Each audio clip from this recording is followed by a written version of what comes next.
Hello, everyone. Welcome to It's Sybil, and it is just Sybil. How are you? Hope everyone is having a good day. It's been a day, hasn't it? A lot going on in the news and a lot to talk about. And I have you guys to talk with about all of this. So if you have comments, I gladly accept them. The guys that are here with me today on this day are not here right now. So it like I said, it is just you and me, but that's okay. That's all we need, as Yolanda would say. Normally we have Damon Williams and Ahmed Gordon, and Ahmed has a guest today. Let us talk about just to give them a little bit more time, maybe. I'm not sure, but this has been a day with a lot going on in the news, and also a day in history. This is the 55th anniversary of the assassination of Dr. Martin Luther King Jr. It was on this day in 1968 that Dr. King in Memphis, Tennessee, to work with uh, the garbage men, the trash collectors in Memphis, who were trying to establish their rights, the black garbage men. He was there to meet with them and to encourage and to walk with them in peace. He gave his, I've been to the mountaintop speech the night before on April 3rd. And the next day he was standing on the balcony of the Lorraine Motel. And that evening, he was standing out there. His friends were in various places along the balcony there, and an assassin's bullet hit Dr. King in his head, and he died.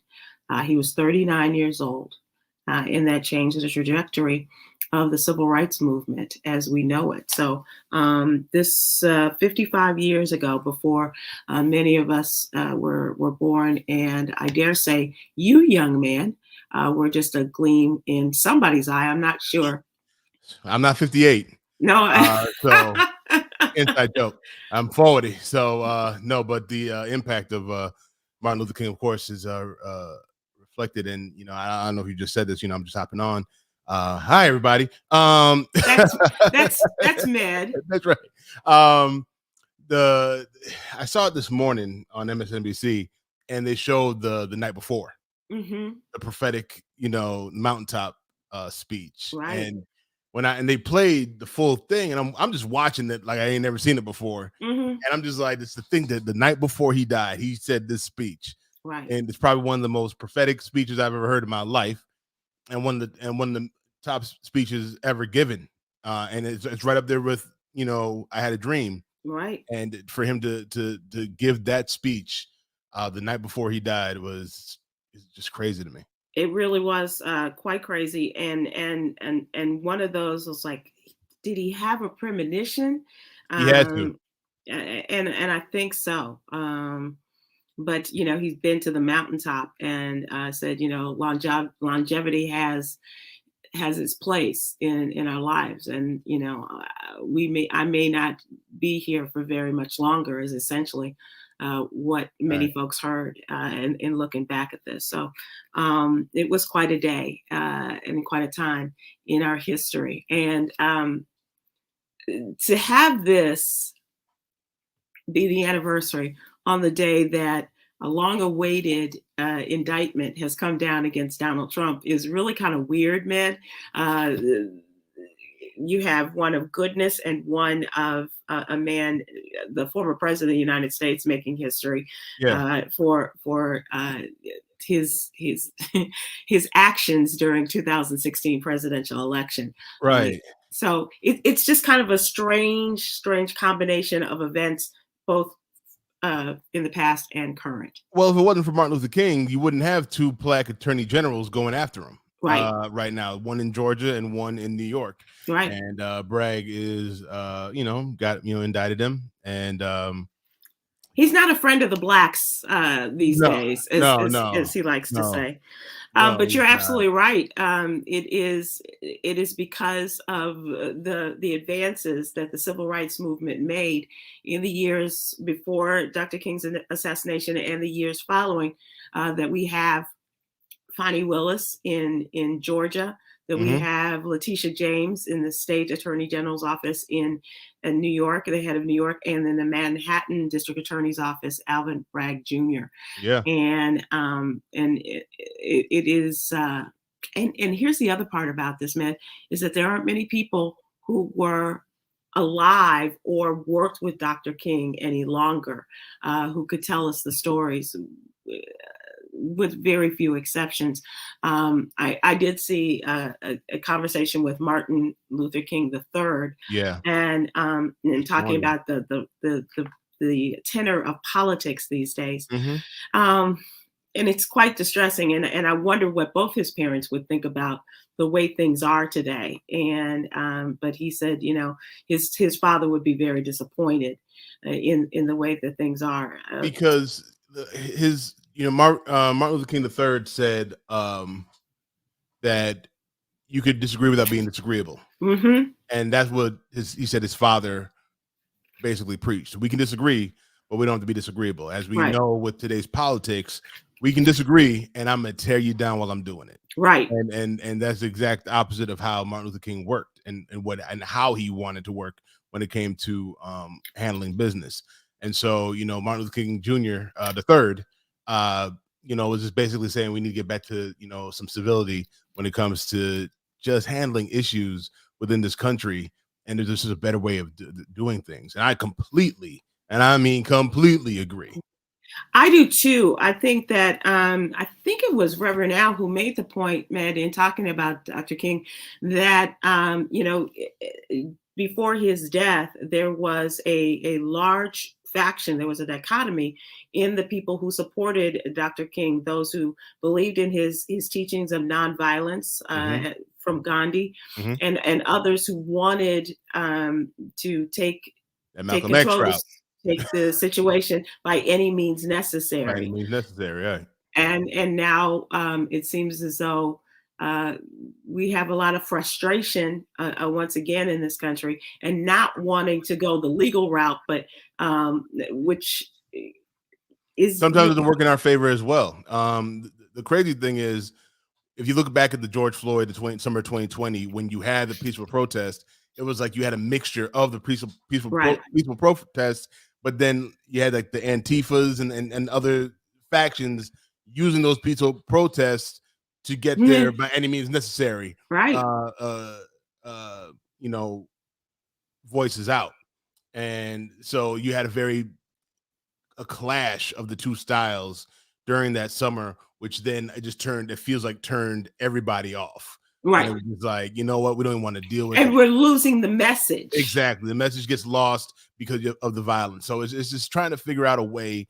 to have these conversations again, to try to get the government to, Congress to work together again, and not just be so straight down party lines and this is how we have to do things. It just doesn't make any sense. And the name calling is just like, you got children in Congress. It makes it's For aggravating. real. For It's aggravating. real.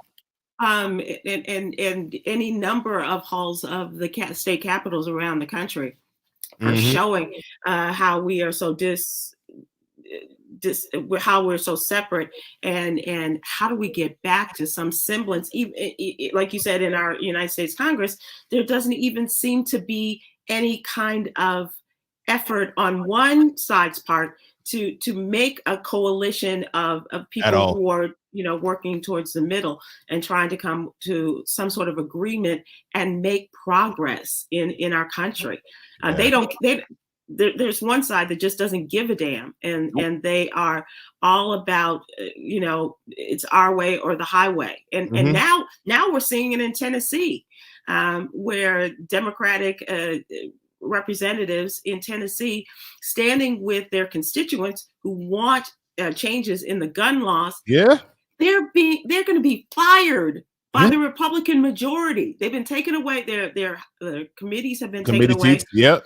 And now they want them removed from the state legislature. You Yep. can't do that, but you can't make this up. They said, for everybody who doesn't know, in Tennessee, it's a crazy story. And hold on, I can pull it up. But the crazy story, there's 3 Democratic state congressmen in Tennessee, Right. that went out and were part of a peaceful protest at the state capitol, I believe, Mm-hmm. over gun legislation. Of Mm-hmm. course, as we know, Tennessee, Nashville's where the shooting at the school happened, where we lost 9, like a 9 and 9 and 8-year-old at the school, plus 2 other adults. And so they were just part of the peaceful protest. The Republican majority, the leaders in the Republican Party in Tennessee, Including the governor, basically are trying to treat it like you guys had your own January 6th. That's what they're trying to say. That's yeah, what they're trying to yeah, do. that's what they're calling it. And Yeah. they're saying, they're trying to say this is not part of decorum. That's not how congressmen are supposed to act. And I'm just like, I'm sorry. Did they storm the Capitol? Did they break anything? Did they climb walls? Did they defecate in the hall? This? No. It is absolutely nuts. And so they already stripped them from the committee. And like Sybil says, they're trying to take them away or fire them completely, take them out. Of course, what they're trying to do. They're trying to flip them seats. Yeah. You know what I'm saying? Get more power in Tennessee. So, if you live in Tennessee and, hopefully you heard about this and, we can call our legislator and try to get something to happen to fix it. It just boggles the mind, but this is something that we will talk about on another time. We need to take a look at the What You Need to Know newsletter right now. We're behind schedule in that. Okay. And no, it's all good. This is our Monday through Friday newsletter, in which we seek to give information to the African American community about things that are happening to us, by us, and sometimes for us. Mm-hmm. And we take a look at it from that perspective, right? But this is, we talk about politics, we talk about health, we talk about mental health and wellness and social justice, as well as some of the things that we had in the old Joyner show, which is the HBCU Corner and the Little Known Black History Fact and things like that. So let us move to the What You Need to Know newsletter. And talk a little bit about what we discussed in today's newsletter. I'm getting a little bit of feedback. I don't know. Yeah, I don't know what that is, but that's okay. That's okay. In this newsletter, we talked about Donald Trump's perp procession was underway, and we'll talk about what happened today. But this was the lead up to it. And I don't know if you saw this, Med, but every cable network available on Monday was taking the step-by-step, the roll-by-roll of the Trump procession from his Mar-a-Lago estate to the airport, where he got on his plane, the 757, the Trump Express that they called it at one time. And I'm surprised, I said this on Erica Campbell's show this morning, I'm surprised they didn't, some of them didn't hire a plane to fly alongside of this. Yeah. To escort him, if you will, to LaGuardia, and then from LaGuardia to Trump Tower. It was second by second by second procession, and all for this historical day that has now come and gone. Yep. Sybil, may I go? May I go, please? Because I have a lot to say about this. Okay, go. Okay, here we go. So when it comes to Donald Trump, what aggravates me about this whole thing is if we just can go way back. Let's go back to right before he announced, or when he announced that he was running for president back in 2016. Remember how much the media loved him. As crazy as he sounds, they loved him. Yeah. They wanted him on. He got so much free press. He didn't pay for that. He was on every interview, every morning show, every day. Anytime he could get his message across, he would put it out there. Democrats couldn't buy this kind of. At all. So he was on 24/7. He loved the media, and the media loved him. Why? Because he was making them money. Right. Let's go through, of course, we went through the whole thing. Right now, where we're at right now, he is using the media yet again to get what he wants. Yep. I understand how he got indicted. He got indicted. Woo! It doesn't matter. It really doesn't, because he wanted to get indicted. I promise you he did. Because the fact that man went out of his way and said, I'm about to get arrested, he's promoting it. He literally had a promotion for his indictment. On his own social website. I'm getting arrested on Tuesday. And so and when he did that, what did he do? he basically controlled the media storyline about him. He rallied his people behind him. I'm like, if I'm the Democrats, I'm like, this is nuts. Right. Because now does anybody remember Ron DeSantis? Anybody? Does anybody remember? And that's what Ron is saying. Ron's like, what is going on? I won't let him leave. I won't let them extradite him too. And it's like, you got nothing to do with this, dude. You have no say. This is not your job. Ron DeSantis was supposed to be the next Republican candidate. And everything that he was doing was like, hey, look over here. Look what I can do. And nobody cares about Ron anymore. Nope. Donald Trump has used this whole indictment to the best of his ability, because guess what he's doing right now? He's flying back home, raising money, flying back home, and about to give a speech. All eyes on him.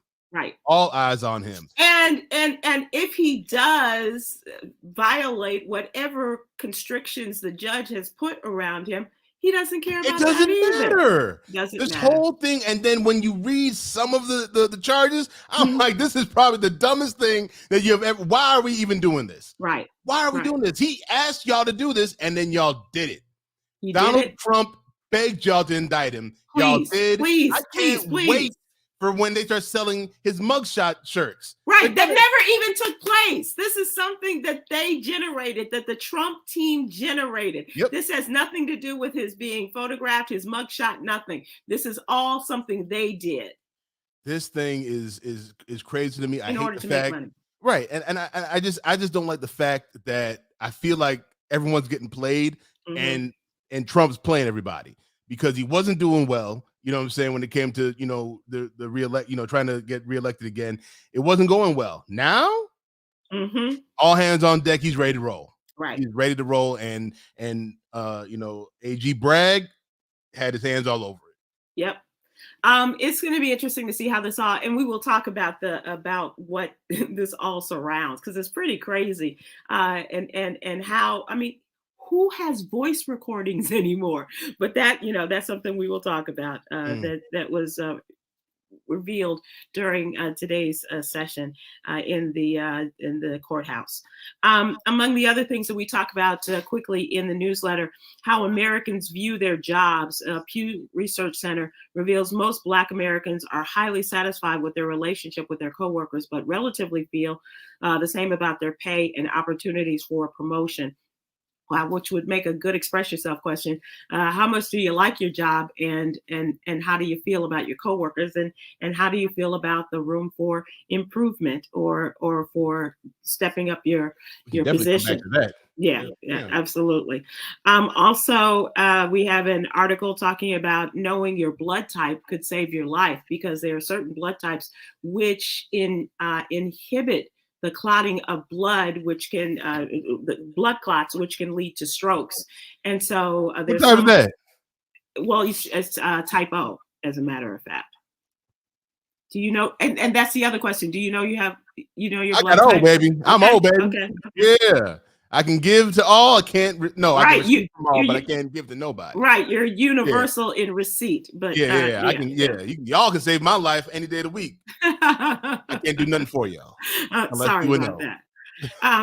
Our social justice contributor Coy Malone talks about a white man in Mississippi who burned a cross on his neighbor's yard in order to scare them. He's been convicted on federal hate crime charges. He's getting almost 4 years in prison on the hate crime charges after attempting to intimidate this family. And he's 40. He was like 40 years old. I'm like, dude, what are you doing? Yeah. That's like a 75-year-old white man. The white man is 24.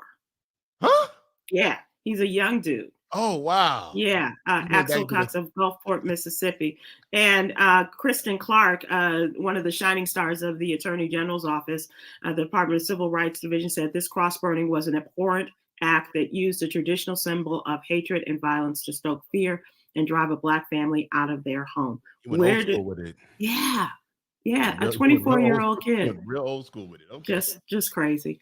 So those are the types of stories that we have. Also, business and finance with the great Katrina M. Kraft talking about how to get an accurate tax return with faster refunds. Everybody wants that if you are getting a refund, as well as the wellness check with our friend Shuri White. So that is the What You Need to Know newsletter. It is free. Please go to SybilWilkes.com to subscribe, and we'll have it in your email box every Monday through Friday morning. Ned, it is time for us to take a quick left or right, perhaps a turn, and invite in your guest. Yes. And yeah, so would you introduce Mr. And it's not David, it's Yes. I'm Mr. gonna stop Jeff doing that. Beckham. Right. So, we have a friend of mine. Guest is Mr. Jeff Beckham. He is the CEO of the Chicago Scholars, and if you look behind him right now, he's an amazing artist as well. He's a Yeah. Renaissance man. Oh, very much so. He can play. He can play instruments. He can dance. He can sing. He can. I don't know. The dude can do everything. You But do. the main thing about why he's here today is because today is a very big day in Chicago, because it is voting day for the mayor of Chicago. This was the runoff election. And Jeff, just tell me what the feel and the vibe in Chicago is right now when it comes to this election, because everybody talking about it. I think generally anxiousness is the word of the day. Mm, mhm. I'm already looking at some of the early data, and the voting data, especially with young people, is not great. So if you are, a supporter of Mr. Brandon Johnson, who is the young black man running a progressive candidate, widely supported by young people in the city, hopefully the mail-in votes and the votes that will be counted later will count towards that. It just looks really bad. I think 18 to 24 was like 3%, which is just again a little sad. That's the age group of young people I work with at Chicago Scholars, and so we're hoping that peps up a little bit, and maybe even after work as polls start to close. But it's a big day in the city. They call it the race of a generation. Yeah. Yeah. And between generations, because Yeah. clearly Brandon Johnson is a young progressive and Paul Vallis is an older conservative, calling himself a Democrat, but not so much. And it is really interesting, Mr. Beckham. They were even talking about the weather report in Chicago, saying, go vote Monday because we don't know what the weather's going to be like on Tuesday. Storms are expected, or whatever it is, or kids are out on spring break. Don't forget to vote before you go away for the Yeah. week. That kind of thing. That's how intense the encouragement was for people to get out and vote. And yet, I don't know what more they need to do in order to encourage people and to inspire them to go to the polls. I think if you look at the candidates and the nature that compels people to vote, this is a real sign for the Democratic Party. I Hmm. think, while, as you're right on, Miss Wilkes, like I think Paul Vallis says he's a Democrat and he's run as a Democrat. I think what you've seen in Chicago is a microcosm of what the party faces coming up here real soon in the presidential election. So if Hmm. you don't run candidates that motivate people to go out and support them to vote, you're gonna have a hard time convincing people that they need to vote. Folks haven't seen it. I think folks are still looking for policy um, directives that are actually going to directly impact them. And I think that the Democrats have had a hard time of messaging around, yeah, we've done these things to protect you, the COVID policies, the even the Biden reconstruction, reinvestment, Right. like what does that mean for my bottom line, my job, my home, when I'm paying $8 for eggs? And I think that is like the narrative that they're really going to have to work on fixing before 2024. Jeff, you got an opportunity to speak to both candidates recently. What were Jeff. those conversations like? I mean, honestly, you would have thought we were talking to very similar candidates at the core, right? Meaning that both are about and saying that they're about bringing people into the fifth floor of City Hall, that people returning the mayor's office to the people. The way in which they talk about doing it, especially in around a few key areas, crime, education, and then reinvestment in the city is slightly different. And I think that's also why you've seen so many black people support Paul Vallis. That especially was when curious to me. it's Yes. it's interesting, and I think especially when you talk about the traditional business community, Mhm. the construction community, and older, more established African Americans in the city who want want direct solutions for crime, meaning under the guise of what they think will work is more police, whereas Brandon has been very clear about, and I agree with him in this effect. Police have never solved crime. They don't stop crime. They come in to, protect after the crime is solved. And he Mhm. wants to invest in, better schooling, job access programs, detectives to solve the unsolved crimes. I think CPD has a clearance rate of about 15 to 20% Mm. Mhm. of violent crime. And so when you look at like those things, the way they're going about it is very different. I do appreciate both of them really wanting to, again, bring folks into the fold who can assist in this work, and especially the community members. But the way they'll go about it will look a lot different. Do you think that if the polls are to be believed, and from what I understand, it's pretty close. They're running pretty neck and neck in this race, according whatever polls mean to you. Do you think that Paul Vallis, for whatever he promises and whatever his history has indicated, that he can really kind of coalesce and bring the city together? Because without some real sense of direction and a great leader, I don't know what's going to happen to our city. As an optimist, I have to lean into faith, right? That substance of things Amen. hoped for and the Yeah. evidence of things not seen. Hmm. I can say that unfortunately, Mr. Vallis did not do that during his time at CPS. But Right. Yeah. in my time with them, one of the things that's been consistent about Paul Vallis is that he has been a consistently nice individual. Now, nice ain't really ever done a lot for black folks. Right. Go over there to that boat. But I'm sorry. I shouldn't have said that. I digress. But I will say that he has consistently also opened his door and sat down with members of the community, and so his willingness to hear, and Brandon as well, is it pales in parallel to our previous mayor who didn't do a lot of listening.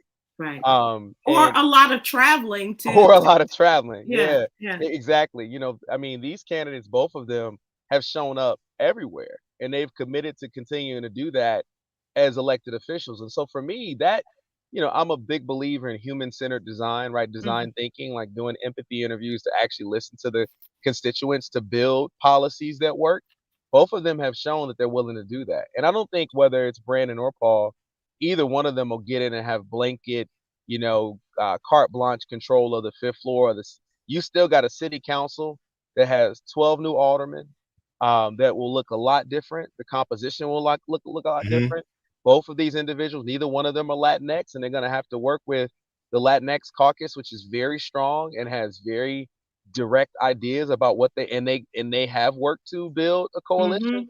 Mhm. Mhm. So I think whoever's in that seat from a budgetary perspective and being able to work to build is going to have to do just that. And I believe that people want better for Chicago. People Yeah. Mhm. that are from you all are from this. You all love this city too. Mhm. And I think folks want to see better. And because of that, I think folks will lean in. And I know I'm committed to rolling up my sleeves and working with whoever's in the seat because we don't have any other options at this point. It really is like critically important that whoever's there is going to build policies that are better for people, in particular young people. You all have seen the statistics. Young black men 18 to 35, Yeah. 52% are either unemployed or not in school.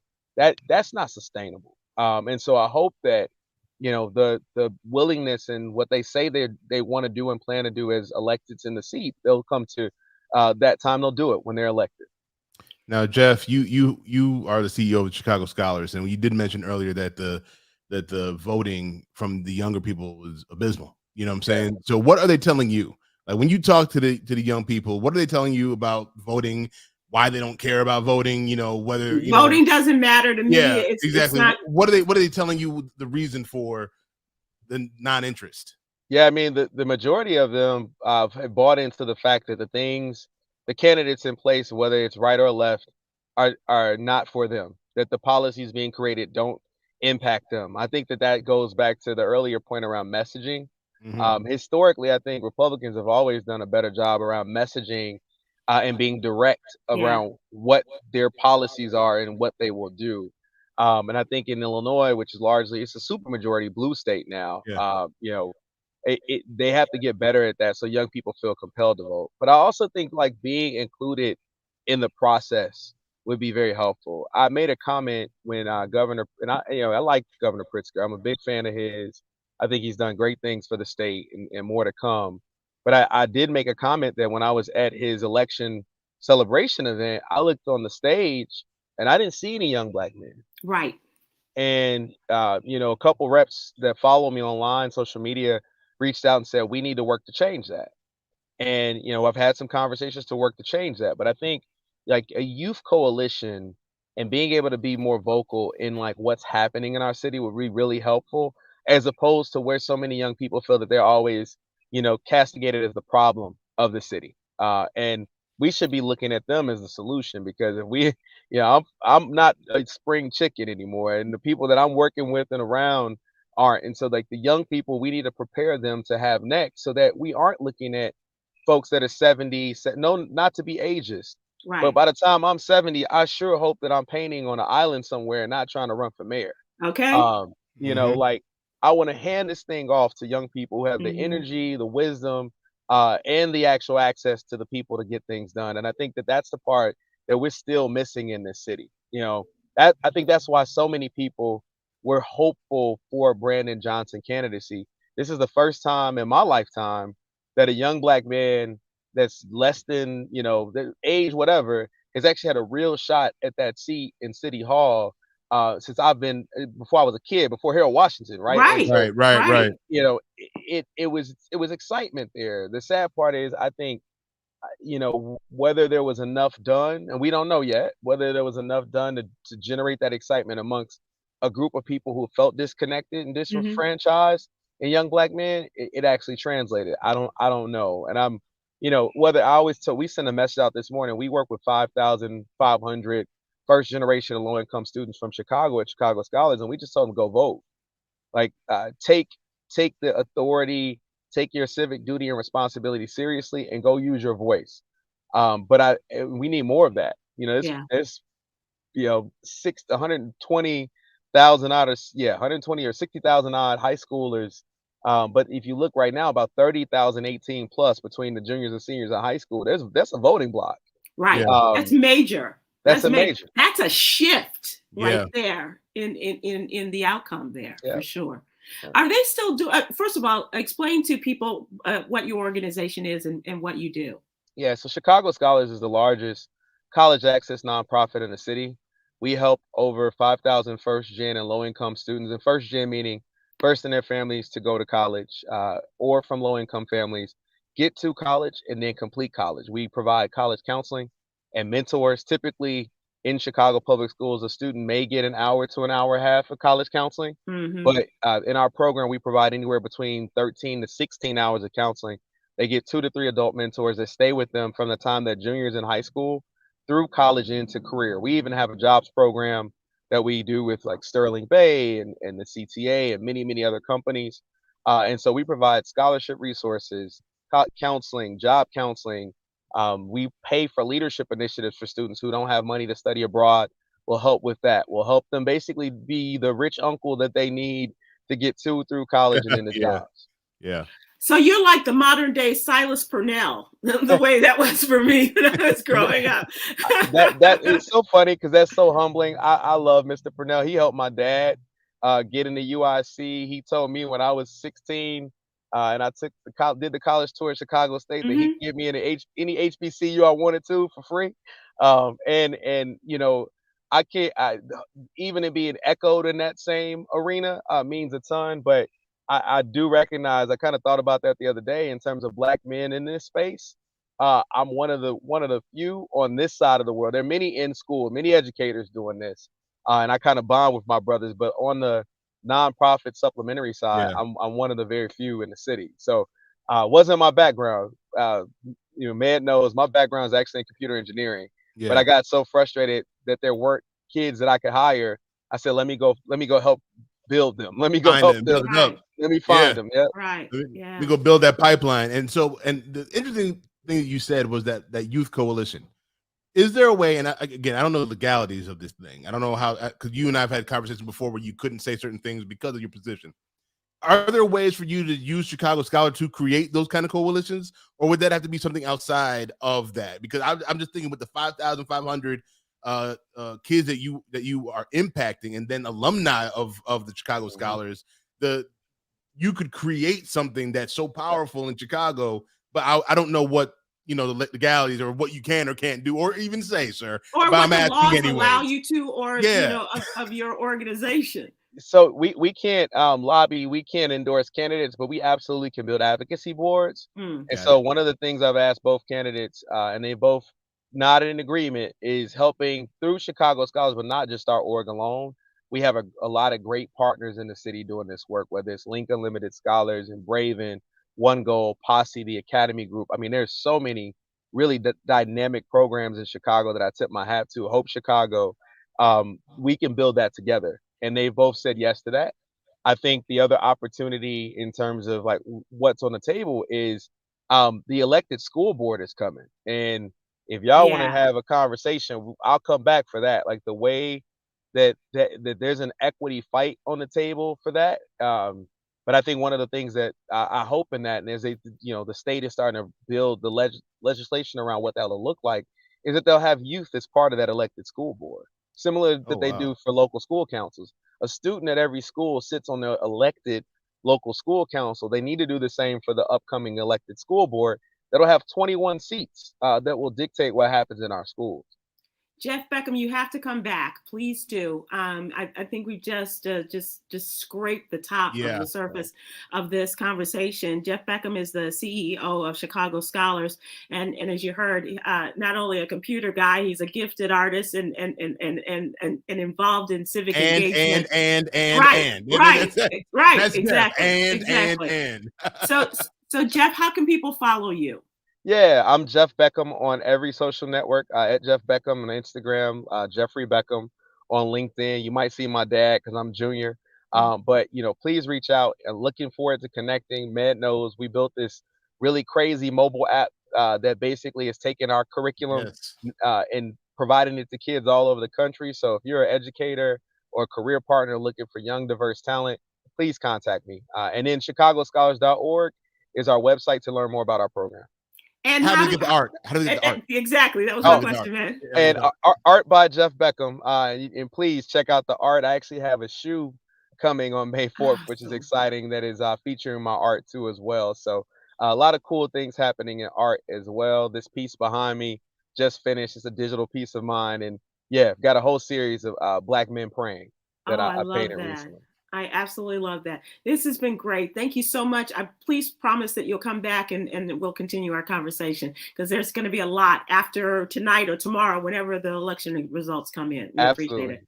All right. Thank you both. Thank you, sir. Thank you, Jeff Beckham, brought in by Med, and a really good call there. And we will continue that conversation as we go along, because as I said, we may not get, or the people of Chicago may not get the results tonight of the mayoral election, and the future of Chicago really it's kind of a precarious position. So we'll have to see where we are with that. But I love the idea of what he's doing, and especially creating a framework for the next generation and what to do about our city. So make sure you follow him. I'm sorry, Sybil. Make sure you follow him, because he was at South by Southwest with some of the Chicago Scholars. That's where the app, he won an award for the app that he was talking about. Because I'm sure we can bring him back on another time to talk about the app, but it is a great tech device for these schools eventually. And they won, and he gave a great speech about Chicago at South by Southwest. I saw that online. I didn't make the connection. But yeah, absolutely. Definitely a great speech about Chicago. About the city that we're all from, and just a really good guy. Really good. It was like a TED talk, and it was it was really good stuff. Good stuff. All right, here's what's happening in our world, and I do mean in. I'm just talking about just these United States. Donald Trump was in court today. He pleaded not guilty, strong voice there, to 34 criminal charges, all felonies. Yeah. In New York. The former president pleaded not guilty in a historic moment for the United States. 34 felony counts of falsifying business records as prosecutors accused him of paying 2 women to suppress their accounts of sexual encounters with him. The indictment was unsealed after his court appearance, along with a statement of facts alleging that Donald Trump and others violated election laws through a scheme to suppress the publication of negative information about him ahead of the 2016 election. So what they call this is catch and kill. And this is something that tabloids do. They catch a story before it goes public. They hold on to it.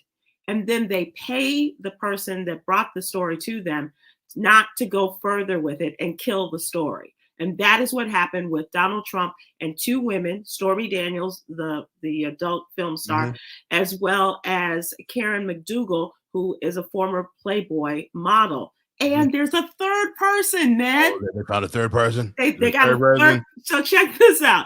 The third person, and they have recordings of this. I was like, who? Did you not learn anything from Richard Nixon? But the third person is a former doorman at the Trump Tower. Oh, Lord, not the doorman. The doorman. and he's a lot smarter than Carlton, the doorman, because he had information about a child fathered by Donald Trump outside of his marriage. So it was a scheme between Donald Trump, the tabloid publishers, as well as and Michael Cohen, for this money to go into a pot, if you will, in order to pay off the 2 women and the doorman, so that their stories would not get out before the 2016 election. See, now the doorman is the key, because the doorman knows everything that goes around that building. If you have a doorman, you better pay your doorman at Christmas. You better take care of your doorman. And apparently the Donald did not, because he had this story and was willing to take the money in order to be paid for what he knew. But can they prove that is connected to the campaign finances? Yes. As long as they have that smoking gun, they might have some traction. But again, if Donald Trump does not end up in prison before the election, because now they're saying the trial may not start until after November 5th. Right. And I'm like, if he wins the election, guess what? You can't arrest him. Right. You can't put him in jail. But he can't be pardoned either. So it'll be interesting to see how the laws, what the Democrats in the state of New York do in order to facilitate this. This is going to be really interesting, but it really is like a soap opera, and there's some stupidity in the midst of all of this. Well, it's Donald Trump. There's always going to be stupidity in part of it. You know, that's true. Well, look at who he hangs out with, and his chosen friends are. They are not the scholars that they like to think that they are. No, they're not. Simply because they're white men. But it is going to be a fascinating trial. Now, they're not having another hearing until December 4th. The trial is not scheduled to begin until 2024. And as Ned said, one of the dates being mentioned is November 5th, which happens to be Election Day, 2024. Start the trial. Yeah. Start the trial, not the end of it. Right. So that's why I'm like, and they're going to delay and delay and delay. And Trump has already got it out for the judge. He's got it out, obviously, for Alvin Bragg and whoever else comes into this and denies him an ability to get off here. And so, but you know what? You don't have to watch it if you don't want to. I'll watch it for you if you'll allow me to tell you the stories, because this catch and kill thing is absolutely fascinating to me, and the fact that they were recorded, and then I really believe that Alvin Bragg was deliberate with his team in deciding how quickly they would go about doing this, and I don't think they would have brought this case if they didn't think they couldn't win. That's what they always say. I mean, they always say that, but when you are somebody of Donald's stature, not just former president, whenever you're that big of a fish, they got lawyers, and not just the dumb lawyers that we've seen. They got like the real deal lawyers that can get through all the minutia and get rid of stuff here. Now, if this was like the CIA, FBI, or the feds doing this, I would feel a little different. You know what I'm saying? But this is the Manhattan AG. I don't Yeah, know. I know. I don't know. But I think that they're going to get some help from the feds, and I'm not sure how the state attorney general is going to work, or how it's going to happen with the attorney general's office in Washington D.C. with Merrick Garland and all his people. But they're going to be working this out. I don't have the money to put down and bet on it, but if I did, I'd bet on black, and that would be Alvin Bragg Jr. Hello, Damon Williams. How are you? I'm having a day. How are you guys? Yeah, we are. Yeah, we are. So are we. Yeah. So clearly Tuesday did not register with me at all because I didn't take out the recycle bin. I went to meet with my tax accountant, got over there to do that, and guess what? Left the papers at home. Bless your heart. Yeah. So I've been up late. I was watching the rebroadcast of Roy Jones on the Daily Show last night. Oh, how was it? He's excellent. He should be the new host of that show. We should start a campaign right now today. Roy Wood? Roy Wood, yeah, Roy Wood Jr. I didn't know because I heard about Roy Jones fighting recently and losing. Did I say Jones? Yeah. See, I need a nap. So that's why I shook my head. I'm like, oh God, not Roy Jones. Yeah. Recently. I love the idea, and Yolanda and I were talking about that when he had his first shot at hosting, and I think that he has grown so much in this role as being on the Daily Show. He's come a long way from Birmingham radio, I tell you. Yes. And how great would it be? Because there's only two people that I would give this to. It's Roy or what's his name, Hassan? Oh, Ansari.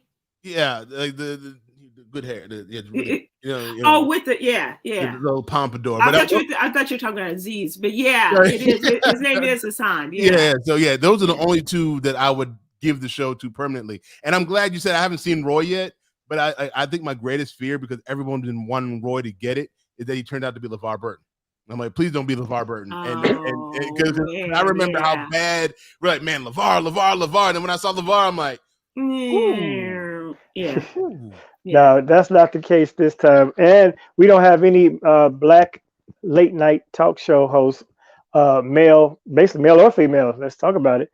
And Arsenio was the only one that broke the mold, so I would love to see him sit at that desk. And Trevor's gone now, so right. Yeah. And that's and he was black adjacent because he's not U.S. black. I'm talking about Negro. The man been through apartheid. I think only half of him been through apartheid. He did not pass the brown paper rule. No, he wouldn't. But right. He was great though. He's awesome, and he's living his best life touring. And I'm no knock to him, but Roy Jones is a Negro from Birmingham. Roy Woods. Oh, I said Jones again. Yeah. Roy Jones is a Negro from Tallahassee. Roy Wood Jr. is a Negro from Birmingham. I don't even know why I would even think of Roy Jones. Why? He ain't been in the news in 10 years. I feel like I just got punched by Roy Jones. It's been that kind of day. It's been a Tuesday. Hey, Damon, let me ask you this question, man, just from a comedic standpoint. A show like that, what is that? Obviously, we see what it's done for Trevor, right? Right. But are other comedians like really wanting this job, or is it kind of known that it's like, a couple people that they're really looking at? Like, what kind of job is this? Well, I mean, in-house, first of all, Roy is like he's the heir apparent, in my opinion. He's like, it's his job to lose. Okay. As well as the other correspondents who have been contributors to the show this long. But nothing for Dulce, nothing for the sister, nothing for Dulce. I haven't seen her host. I'm not either. I just thought I'd just kind of stir it up. Yeah, she came out of nowhere for me anyway. As a comedian, I don't really know her work. I don't know her stand-up. Mm-hmm. I just know that she popped up on TV, and she was a writer. She's probably a great writer. And so that's why I said I think it would be in-house, and those who are even Leslie Jones was good. Yeah. But I couldn't see her being the host of that show just because she doesn't seem to have the depth to tackle the topics. She has the humor, but I don't think she has the depth. Like Trevor, you could tell was well read when it came to the topics, and of course the writing staff probably transfers to whoever the host is. But Roy has a grasp of it, and his humor and his sarcasm, his facials, all of that plays into it. Plus, he's pretty profound when it's stand up. But what it does do for you, like it's doing for Trevor now, even though he was very popular, is you can go on the road and make millions of dollars and become the next Netflix sensation. Bill Maher is a good example. He still tours, and he sits there and said, "I'll be at casino and this weekend I'll be at the so and so," and those shows are sold before he gets there. So that's the blessing of it.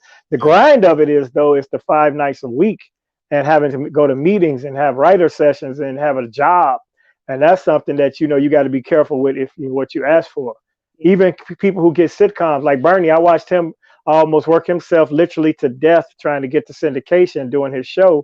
And I went on the set a few times, and they were there, 7 a.m. to 7 p.m., 7 a.m. to midnight, And so it's a sacrifice and it's a life-changing thing. But when you're in hiatus and when you're on break, you're in Bali, so you can't rest. And you can't go to the clubs and work on your set when you have, you've been working 12, 13 hours a day and do all of that too. And get out among the folks and get the feel of what's happening out there.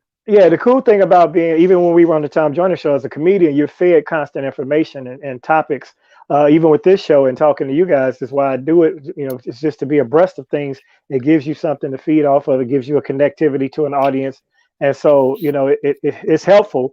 But I'd always say the comedian should never rest on their laurels once they get a position. If you look at people like Tommy Davidson, who when he was on TV and movies, he stayed on the road, and now he's still on the road. Chris Rock, on the road, he had Everyone Hates Chris and all that, but they love the stand up because what'll happen is your run will come to an end, and then you're not relevant if people haven't seen you, or you coming back out and trying to reestablish yourself as a comedian, and that's tricky. That's why Eddie Murphy don't want to do it because of the work involved. Gotcha. It's time for us to move to entertainment, and if that conversation wasn't entertaining enough, I think we did. But I do need to talk about the fact that it's a new day at Harvard because Flavor Flav paid a visit to the campus in Cambridge, Massachusetts. Wow. He's crossed over into the Ivy Leagues and spending a couple of days at Harvard, schooling students about the roots of hip hop. Schooling them. Okay. You know what time it is. Yeah. Okay. About the roots of hip hop culture. The Public Enemy legend talked to the language arts students within Harvard through a table read. And so he's doing Emily Dickinson and takeoffs on this. The poem called A Clock Stop. Get it? And he said that he donated one of his notable clocks to the Hip Hop Archive Research Institute. And of course, Professor Henry Louis Skip Gates was among those who hosted him. And I wonder if he convinced Flav to sit down and do a DNA situation and find out Flavor Flav's roots, because I would really love to know about his family history. I love that show. I love Finding Your Roots, but he's one that I would tune in time and time again to find out. Yeah, boy. Yeah. And also at Yale, conducting the phys ed class is Roy Jones. I don't know. I don't know if y'all heard that breaking news. But Flav is an interesting character, man. For him to, he's a Rock and Roll Hall of Famer, and he's come through a lot as far as abuse and drugs and such, and to rise to the occasion. The man said he was spending $2,400 a day. Yeah. And now he's a Yale presenter. He's at Harvard, and he's talking to all Harvard. These kids who grew up on his music, or their parents grew up on his music. Say that. They grew up on Flavor Flav, the show with all the women. Right, Flavor of Love. These people grew up on that. Right. Exactly. You're right. Exactly. And those women had to be on drugs too.